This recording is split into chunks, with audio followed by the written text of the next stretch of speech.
Olá, olá, olá, buenas! Estamos de volta para mais um vídeo teórico desse formato mais longo.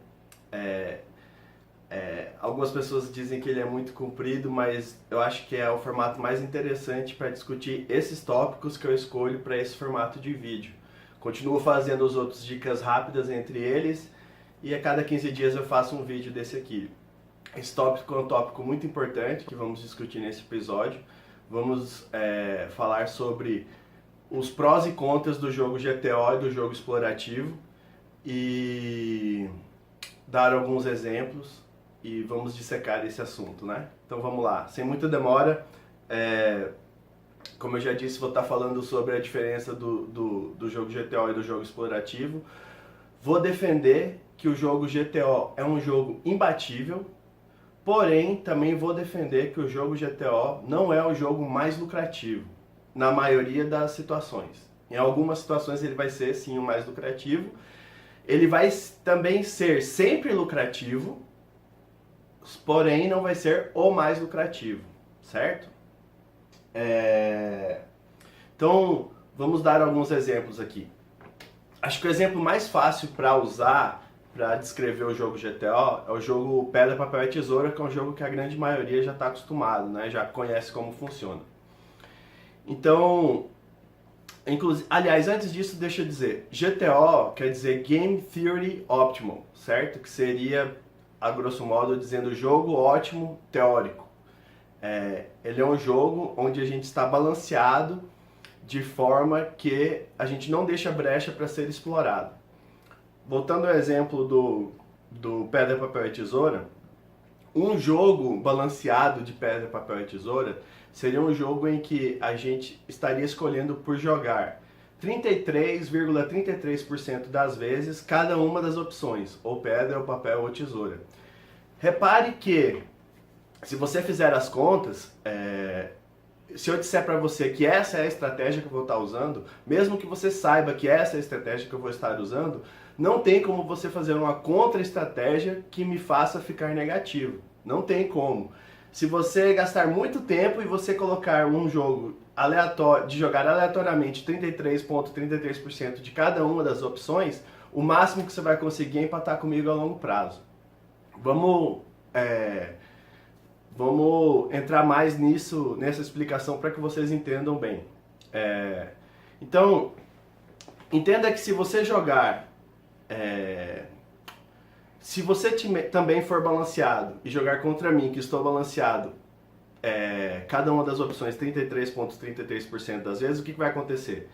Cada vez que você jogar pedra, vai poder acontecer uma de três opções, né? Ou a gente vai empatar porque eu joguei pedra, ou você vai perder porque eu joguei papel, ou você vai ganhar porque eu joguei tesoura, certo? A longo prazo, a gente vai estar, como a gente está igualmente balanceado, a longo prazo a gente vai estar perdendo 33% das vezes, ganhando 33% das vezes, empatando 33% das vezes.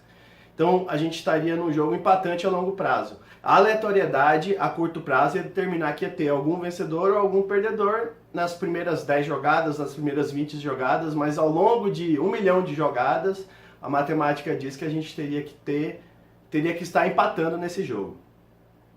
Agora, vamos supor que você está desbalanceado. Vamos supor que você tem uma preferência por jogar 50% de pedra, certo? Se você tiver uma preferência por jogar 50% de pedra, o que vai acontecer? Dentro desses 50%, 33%, dentro desses 50% vão ter três opções. Então você vai jogar pedra 50% das vezes, dentro dessas jogadas de pedra, eu vou empatar 33% delas, porque eu vou estar jogando pedra, eu vou ganhar 33% delas, porque eu vou estar jogando papel, e eu vou perder 33% desses 50% porque eu vou estar jogando tesoura, certo? E aí vai sobrar 25% das outras duas opções que você vai estar jogando, e dentro desses 25% de cada um também vai ocorrer essa mesma divisão em 3. Porém, perceba que, como você está desbalanceado para a pedra, a minha soma de vitórias vai dar mais do que 33% do total. Porque eu vou estar ganhando 33% dos 33% dos 50% que você está jogando pedra, e vou estar ganhando 33% de cada um dos outros 25%, certo? Então, de forma que o fato de você estar desbalanceado a longo prazo gera um ganho a mais para mim, que estou balanceado. Então esse seria um jogo GTO, um jogo balanceado para um jogo de pedra, papel e tesoura. Agora, repare que quando eu digo que ele é imbatível, é justamente porque eu digo, se eu estiver jogando esse formato, você não tem o que fazer. A longo prazo você vai entender que você tem que balancear também e a gente vai empatar. Não tem uma contra-estratégia que você pode desenvolver para bater esse jogo. Por isso que eu defendo que, nesse caso do pedra, papel e tesoura que eu dei, ele está balanceado de uma forma imbatível.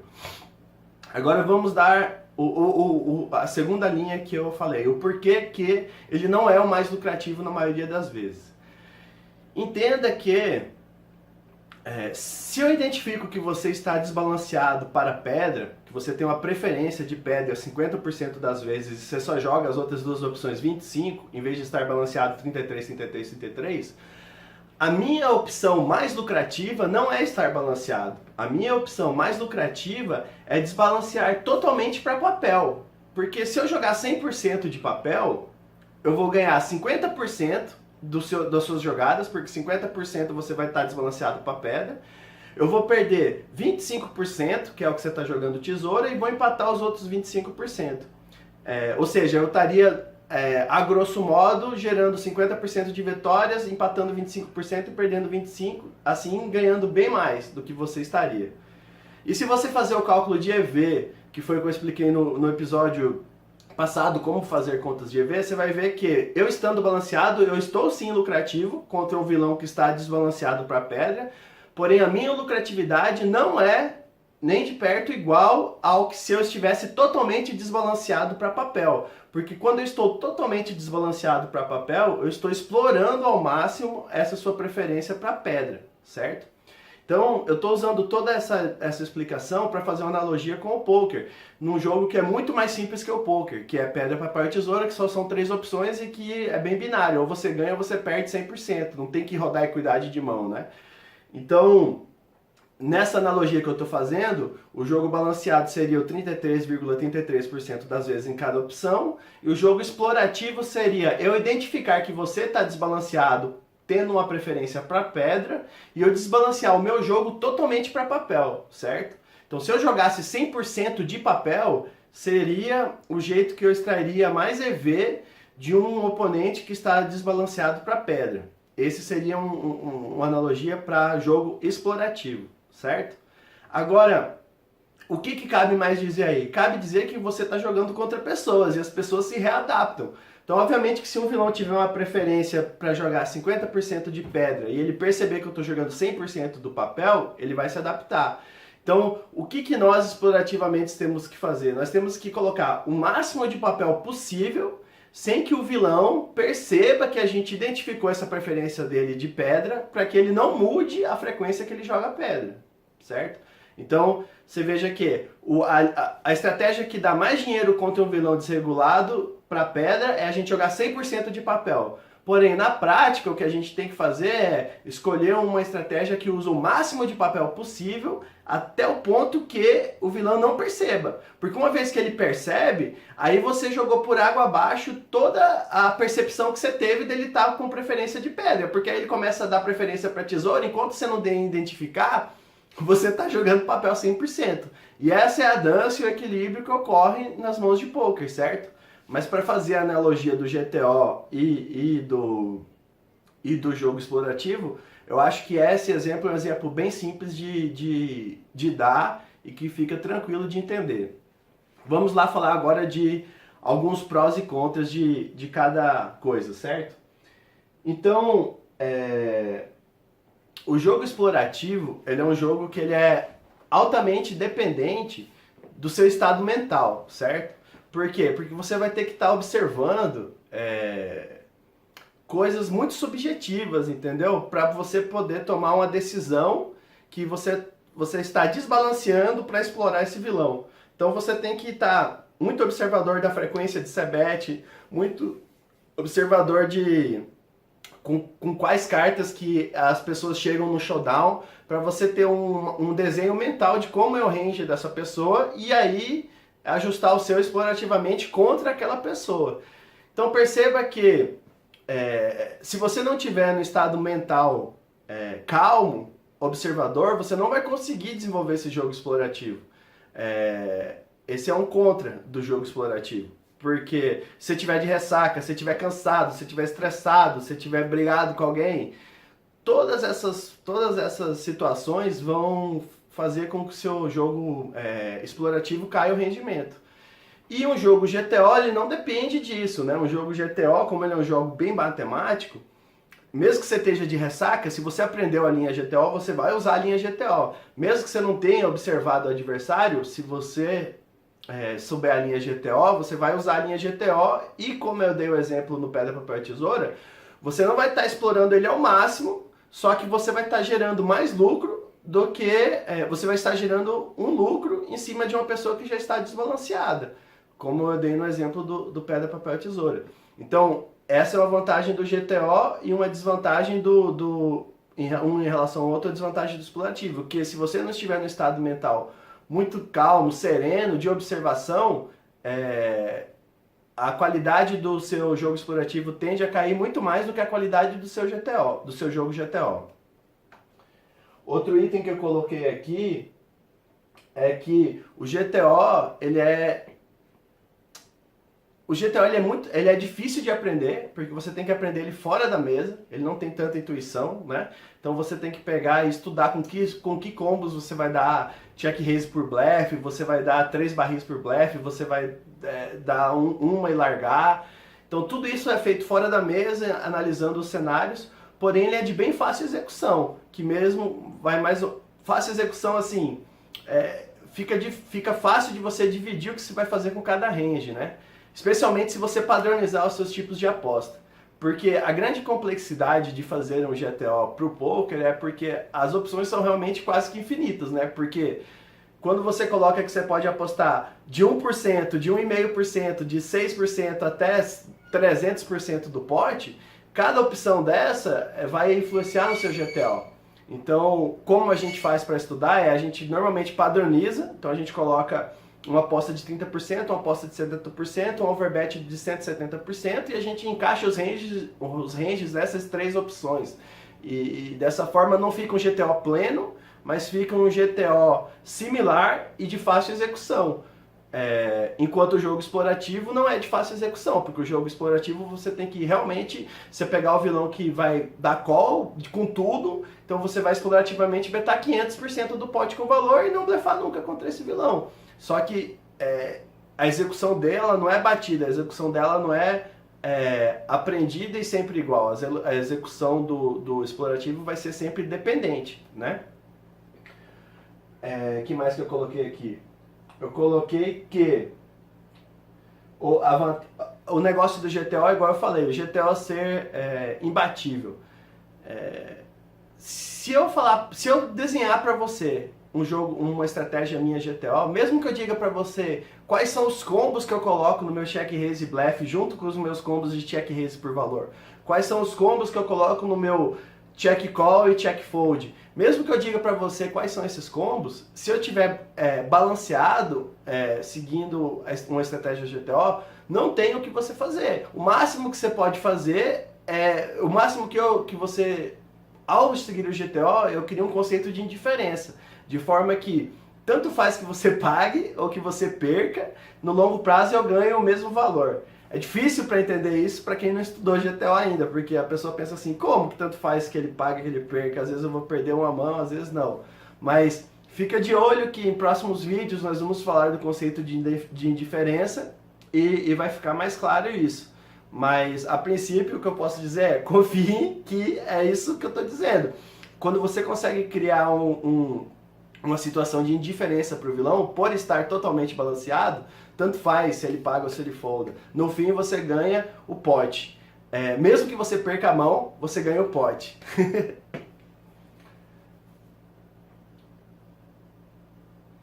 Outro problema de você jogar explorativo é que é o seguinte, o feedback no poker, ele é um feedback que ele não é correto, certo? Porque normalmente como que a gente aprende? A gente aprende porque a gente erra, aí o nosso cérebro processa esse erro, processa essa punição. Quando a gente erra, normalmente tem a punição. A gente perde alguma coisa, ou sofre um rato, por exemplo, num labirinto, ele sofre um choque e ele aprende que aquele não é o caminho correto. Só que no poker, como o resultado é aleatório, existem muitas vezes que você vai fazer a jogada correta e vai ser punido porque ocorreu que 20% das vezes você vai perder aquela mão e 80% das vezes vai ganhar, só que aquela vez que você fez a jogada estava dentro de um daqueles 20%.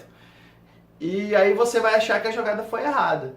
Então, quando você parte do princípio do jogo explorativo, você não está fazendo conta e fica muito suscetível de você internalizar formas erradas de jogar. Porque se ocorrer essas disparidades de você fazer uma jogada errada que deu certo porque bateu uma carta que raramente vai bater, você pode internalizar que aquilo é o correto. Isso, explorativamente. E não vai ser correto. Ele foi correto, ela aconteceu de ser correto porque bateu aquela carta. Então, como o feedback do poker ele não é 100% verdadeiro, você fica muito refém de aprender um jogo explorativo de forma errada, né? De forma que ele não vai servir, que você não está realmente explorando uma tendência do vilão, é só porque você fez uma jogada e ela deu certo. Enquanto o jogo GTO, como ele não é embasado no resultado daquela mão específica, mas sim no resultado de todas as cartas que poderiam bater, de todo o range do vilão que ele tem para dar call ou fold, você não fica suscetível a esse erro de feedback, certo? Então, galera, tô aqui fazendo a edição do vídeo de GTO e percebo que faltou falar sobre dois itens, então vou adicionar os dois itens aqui no meio do vídeo. Faltou falar que o jogo explorativo ele é altamente dependente de pressuposições, certo? Então você pressupõe que o oponente está desbalanceado em certa forma e você vai explorar ele desbalanceando o seu jogo. Então perceba que se qualquer pressuposição dessa estiver errada, você corre o risco de tomar uma linha que é bem negativa, é, porque você vai desbalancear o seu range. Se sua pressuposição estiver incorreta e o vilão não estiver desajustado da forma que você acha que ele está, a sua linha vai ser extremamente ineficiente. Então existe essa dependência do jogo explorativo em pressuposições. E a segunda coisa que faltou falar então é que, com tudo isso, a sugestão seria você usar o GTO como um ponto de partida, né? E a partir daí, quando você tem certeza em como que é desenhado o range do vilão, você usar linhas explorativas. E sempre que você entrar numa mesa nova, ou que novos jogadores chegarem na mesa, ou que você está numa situação de incerteza, você volta para o GTO. O GTO serve como o seu ponto de partida, o seu ponto base, porque ele é um jogo balanceado, assim como na analogia que eu dei do pedra, papel e tesoura. Então você vai estar altamente defendido se você estudar e tiver como ponto de partida um jogo GTO. E uma vez observado coisas que podem ser exploradas, você desvia do GTO e opta por linhas explorativas, que, como eu também falei, são linhas que, se baseadas em pressuposições corretas, são linhas que têm um EV muito maior, geram uma lucratividade muito maior do que o GTO.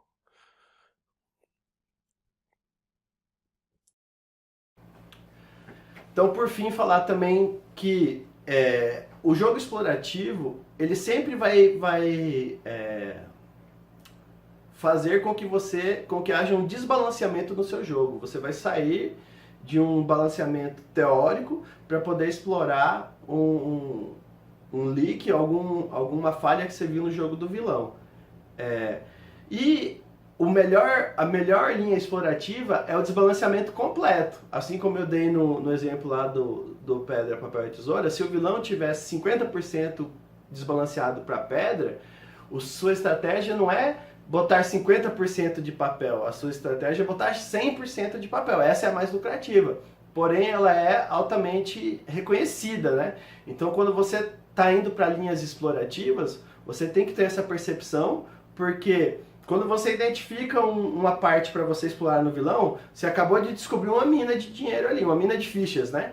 Só que quando ele descobre que você descobriu, você acabou de perder aquela mina de fichas, né? Então você sempre tem que fazer esse balanço entre explorar sem deixar que o vilão perceba que ele está sendo explorado. É isso, eu acho que isso dá um exemplo e dá uma pincelada bem no que é o GTO e o que é o jogo explorativo.